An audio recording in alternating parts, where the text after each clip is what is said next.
दोस्तों बिहार स्टेट को लेकर के बहुत ही बड़ी अपडेट निकल कर आई है, जिसमें बताया गया है कि अगर आप लोग भी बिहार में सरकारी टीचर बनना चाहते हैं, शिक्षक बनना चाहते हैं, तो उसके लिए आप सभी को स्टेट पास करना ज़रूरी है। दोस्तों तो आप सभी को मैं बताऊंगा कि 9 से 12 क्लास के टीचर बनने के लिए आप सभी को कौन कौन से पेपर देना होगा और कौन कौन से पेपर आप लोगों को एग्ज़ाम पास करना होगा, ताकि आप सभी 9 से लेकर के और 12 के बीच आप लोग अपना टीचर बन सके। दोस्तों तो चलिए उस नोटिस की तरफ बढ़ते हैं और समझते हैं एक एक करके सभी जानकारी। दोस्तों उसके पहले मैं एक चीज़ बता देता हूं कि इस साल जो स्टेट जो कंडक्ट कराएगा वो बिहार बोर्ड की तरफ से कंडक्ट कराया जाएगा। दोस्तों पिछली बार भी यही कराया गया था, लेकिन पिछली बार जो हुआ था वो 2011 में सीटेट हुआ था, उसके बाद 2019 में हुआ था, उसके बाद 2023 में हुआ था, अब 2025 में होने वाला है। दोस्तों तो अगर आप लोग भी बिहार में टीचर बनना चाहते हैं तो आप इस वीडियो को अंत तक ज़रूर देखें, क्योंकि आप सभी को मैं एक एक करके सभी जानकारी देने वाला हूं कि आखिर उस नोटिस में क्या बताया गया है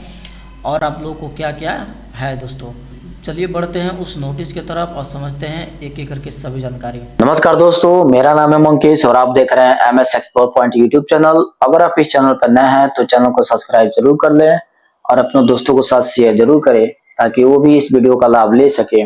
तो चलिए बिना कुछ देर किए हुए बढ़ते हैं वीडियो की तरफ और समझते हैं सभी जानकारी।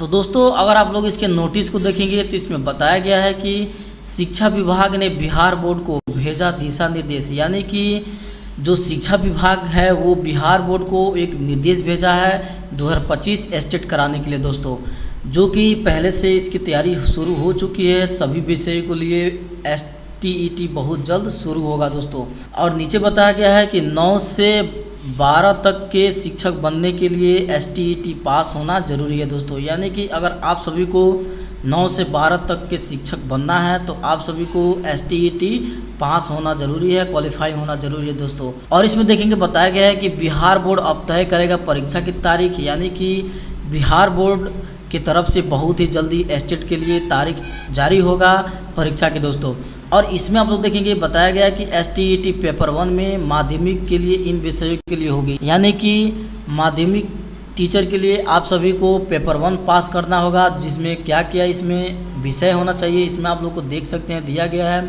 कि हिंदी, उर्दू, बांग्ला, मैथिली, संस्कृत, अंग्रेजी, भोजपुरी, गणित, भौतिकी, विज्ञान, रसायन विज्ञान और जीव विज्ञान, इतिहास, भूगोल, अर्थशास्त्र, वाणिज्य, राजनीतिक विज्ञान, शारीरिक शिक्षा, संगीत, नृत्य, ललित कला और विशेष शिक्षा। दोस्तों यानी कि ये जो पेपर 1 है, पेपर 1 में इतना विषय आपको आएगा। दोस्तों और यहाँ पे आप लोग देखेंगे STET पेपर 2 के लिए आप लोग देखेंगे जो कि उच्च माध्यमिक के लिए होता है। यहाँ पे भी आप लोग देख सकते हैं एक एक करके सब्जेक्ट बताया गया है, तो आप लोग जिस सब्जेक्ट से आप लोग करना चाहेंगे उस सब्जेक्ट से आप लोग कर सकते हैं। दोस्तों जब आप लोग स्टेट के लिए ऑनलाइन आवेदन करेंगे तो उसमें पूछा जाएगा कि आप लोग किस सब्जेक्ट से आप लोग स्टेट करना चाहते हैं, भरना चाहते हैं, तो उसमें आप लोग जो भी सब्जेक्ट से जो भी विषय से आप लोग चाहेंगे वहाँ से आवेदन कर सकते हैं। साथ ही आप लोग यहाँ पे एक एक करके पढ़ सकते हैं।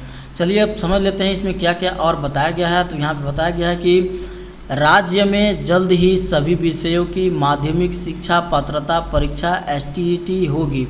शिक्षा विभाग ने बिहार विद्यालय परीक्षा समिति को परीक्षा कराने की हरी झंडा दे दी है और साथ ही विभाग की ओर से आवश्यक दिशा निर्देशक भी भेज दिया है। दोस्तों यानी कि फर्स्ट में आप लोग बताया गया कि शिक्षा विभाग ने बिहार बोर्ड को एक निर्देश भेज दिया गया है 2025 स्टेट कराने के लिए। दोस्तों वही चीज़ इसमें बताया गया है। 2025 में जो स्टेट होने वाला है दोस्तों वो बिहार विद्यालय परीक्षा समिति द्वारा होने वाला है। दोस्तों चलिए अब इसकी आगे की बात कर लेते हैं। तो इसमें आगे देखेंगे बताया गया है कि अब बिहार बोर्ड जल्द ही चौथी STET का आवेदन लेने से लेकर परीक्षा तक की तिथि तय करेगा। दोस्तों यानी कि जैसे कि मैंने आपको बताया कि स्टेट का जो परीक्षा हुआ था उसके पहले जो हुआ था 2011 में हुआ था, 2019 में हुआ था, 2023 में हुआ था। दोस्तों 3 परीक्षा भी हो चुकी है और जो 2025 में होने वाली है स्टेट वो चौथी होने वाली दोस्ती है। तो उसी के बारे में ये बताया गया है कि अब जो परीक्षा होने वाली है वो चौथी STET आवेदन लेगा। दोस्तों आगे देखेंगे बताया गया है कि नियोजित शिक्षकों की तीसरे चरण की सक्षमता परीक्षा के बाद STET होने के आसार है। राज्य के माध्यमिक और उच्च माध्यमिक जिलों में कक्षा 9 से लेकर 12 तक के शिक्षक बनने के लिए SCET उत्तीर्ण होना आवश्यक है। दोस्तों आप लोग यहाँ पे देख सकते हैं बताया गया है कि 9 से 12 तक के शिक्षक बनने के लिए STET पास होना जरूरी है, वही चीज़ यहाँ पे बताया गया है दोस्तों। नीचे बताया गया है कि पिछले दिनों बिहार विद्यालय परीक्षा समिति ने इसके आयोजन को लेकर के शिक्षा विभाग से आवश्यक मार्गदर्शन मांगा था। इस पर शिक्षा विभाग ने बिहार बोर्ड को STET कराने की मंजूरी दे दी है। शिक्षा विभाग ने अपने निर्देश में कहा है कि जल्द ही STET करा ले ताकि BPSSC की अध्यापक नियुक्ति परीक्षा चौथे चरण के लिए पर्याप्त संख्या में योग्य अभ्यर्थी मिल जाए। बिहार में पहली STET 2011 में हुई थी, इसके बाद 2019 में और 2023 में हुई थी दोस्तों। यानी कि वही चीज़ बताया गया है कि अब जो आप लोग को है STET के लिए मंजूरी आप लोग को मिल गया है, जो कि शिक्षा विभाग ने निर्देश दिया था। तो बिहार विद्यालय परीक्षा समिति द्वारा ये आप लोग को कंफर्म कर दिया गया है कि अब आप लोगों को 2025 में STET जल्दी ही शुरू होने वाला है दोस्तों। चलिए इसके बारे में कुछ और जानकारियाँ समझ लेते हैं। यहाँ पे आप लोग देखेंगे कि परीक्षा में शामिल होने के लिए अभ्यर्थी को स्नातक में 50% अंक के साथ ही B.Ed होना आवश्यक है। इसी प्रकार कक्षा 11 से और 12 के उच्च माध्यमिक शिक्षा की पात्रता के लिए स्नातकोत्तर यानी कि PG में आप सभी को 50% अंकों के साथ STET का पेपर 2 में न्यूनतम उत्तीर्णता अंक लाना आवश्यक है दोस्तों। यानी कि अगर आप सभी को 11 और 12 के बीच के उच्च माध्यमिक का शिक्षक बनना है तो आप सभी को PG होना चाहिए, जिसमें 50% अंक के साथ आप सभी के साथ STET का पेपर 2 में न्यूनतम उत्तीर्ण होना चाहिए दोस्तों। तभी आप 11 से और 12 के बीच के शिक्षक बन सकते हैं दोस्तों। और नीचे बताया गया है कि STET में शामिल होने के लिए सामान्य वर्ग के पुरुष अभ्यर्थियों के लिए न्यूनतम जो उम्र रखी गई है वो 37 वर्ष रखी गई है, और जो सामान्य वर्ग के लिए महिला के लिए रखी गई है, पिछड़ा, अत्यंत पिछड़ा और दिव्यांग अभ्यर्थी के लिए 40 वर्ष रखी गई है, और SC ST वर्ग के लिए अभ्यर्थी के लिए अधिकतम उम्र 42 वर्ष रखी गई है दोस्तों। और नीचे देखेंगे बताया गया है कि सामान्य वर्ग के अभ्यर्थी को STET में उत्तीर्णता के लिए 50% अंक लाना जरूरी है दोस्तों। वहीं SC ST अत्यंत पिछड़ा और पिछड़ा वर्ग, दिव्यांग और महिला के लिए अभ्यर्थी को उत्तीर्णता के न्यूनतम 45% अंक लाना अनिवार्य है दोस्तों। और जो सामान्य वर्ग के लिए यानी कि जनरल कैटेगरी के लिए वो 50% आप लोग को अंक लाना जरूरी है दोस्तों। और नीचे बताया गया कि बिहार में पहली STET 2011 में हुई थी दोस्तों।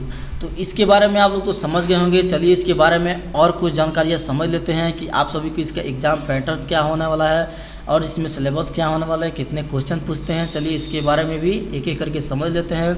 आप लोग इसमें देखेंगे कि इसमें बताया गया है कि माध्यमिक स्तर पेपर 1 के लिए योग्यता यानी कि आप लोगों को क्वालिफिकेशन क्या होना चाहिए। तो इसमें बताया गया कि स्नातक ग्रेजुएशन डिग्री कम से कम 50% अंकों के साथ होना चाहिए दोस्तों, जो कि पेपर 1 के लिए रखा गया है। और साथ ही B.Ed की डिग्री अनिवार्य है दोस्तों। साथ ही इसके साथ आप लोगों को B.Ed भी होना चाहिए, तभी आप STET के लिए आप लोग अप्लाई कर सकते हैं दोस्तों। साथ ही में अगर उच्च माध्यमिक यानी पेपर 2 के लिए अगर योग्यता की बात करें तो यहाँ पे बताया गया है कि संबंधित विषय में पोस्ट ग्रेजुएट यानी कि मास्टर्स अनिवार्य है, जिसमें न्यूनतम 50% अंक होना चाहिए। और साथ ही में इसके साथ B.Ed या M.Ed भी डिग्री होना जरूरी है दोस्तों। अगर आप लोग PG है तो PG के साथ साथ आप लोग को B.Ed या M.Ed की डिग्री भी होना जरूरी है दोस्तों। और शारीरिक के लिए भी आप लोग यहाँ पे देख सकते हैं, यहाँ पे बताया गया है। तो ये आप लोगों को पेपर 1 और पेपर 2 के लिए ये योग्यता रखी गई है। तो आप लोग अगर इस योग्यता के पात्र हैं तो आप 2025 में STET होने वाली है, तो आप लोग आसानी से आवेदन कर सकते हैं साथियों। और नीचे देखेंगे कि पेपर 1 यानी कि कक्षा 9 से 10 के शिक्षक के लिए जो है इसमें क्या है। तो इसमें देखेंगे कि जो विषय है यानी कि आप सभी को इसमें जो प्रश्न जो होगा वो 100 होगा, और जो अंक होगा वो भी 100 होगा, और 50 प्रश्न होगा, इसमें 50 अंक का होगा, और जो कुल प्रश्न इसमें होगा यानी 150 का होगा दोस्तों। और इसमें आप लोगों का जो टाइम मिलेगा वो 2 घंटे 30 मिनट का आप लोगों का टाइम दिया जाएगा। इसमें आप लोगों को कोई नेगेटिव मार्क नहीं है दोस्तों। उसी तरह आप लोग 11 से 12 शिक्षक के लिए देख सकते हैं। तो इसमें भी आप लोगों को एक एक करके विषय बताया गया है, और आप लोगों का अंक बताया गया है, और प्रश्नों की संख्या बताया गया है। तो इसमें आप लोग देख सकते हैं कि पेपर 2 के लिए आप लोग का 150 का प्रश्न होता है और अंक होता है। इसमें भी आप लोगों का 2 घंटे 30 मिनट का टाइम दिया जाता है, और नेगेटिव मार्क नहीं होता है दोस्तों इसमें। और साथ ही में अगर बात कर लेते हैं कि इसकी एप्लीकेशन फ़ी क्या रखी जाती है, तो इसमें आप लोग देखेंगे कि सामान्य OBC और EWS वर्ग के उम्मीदवारों के एक पेपर के लिए 960 और दोनों पेपर के लिए 1440 का शुल्क देना होगा दोस्तों। यानी कि पेपर 1 के लिए जो शुल्क लगता है वो 960 लगता है, और पेपर 2 के लिए जो लगता है वो 1440 रुपये लगता है। यानी कि 1440 रुपये आप लोग को एप्लीकेशन फ़ी देना होगा दोस्तों। उसी तरह आप लोग SC ST और PWD के लिए देखेंगे तो पेपर 1 के लिए आप लोग को 760 रुपया देना होगा और पेपर 2 के लिए 1140 रुपया देना होगा दोस्तों। आप लोग पेमेंट इसका जो है ऑनलाइन भुगतान आसानी से कर सकते हैं। दोस्तों मुझे आशा है कि आप लोग को ये पूरी जानकारी समझ में आ गई होगी। अगर आप लोग को कोई डाउट है, कोई सवाल है तो हमें कमेंट सेक्शन में ज़रूर बताएं। हम कोशिश करेंगे कि आप सभी को अधिक से अधिक जानकारी दें और आप सभी को अधिक से अधिक जानकारी मिले। तो मिलते हैं अगले वीडियो में।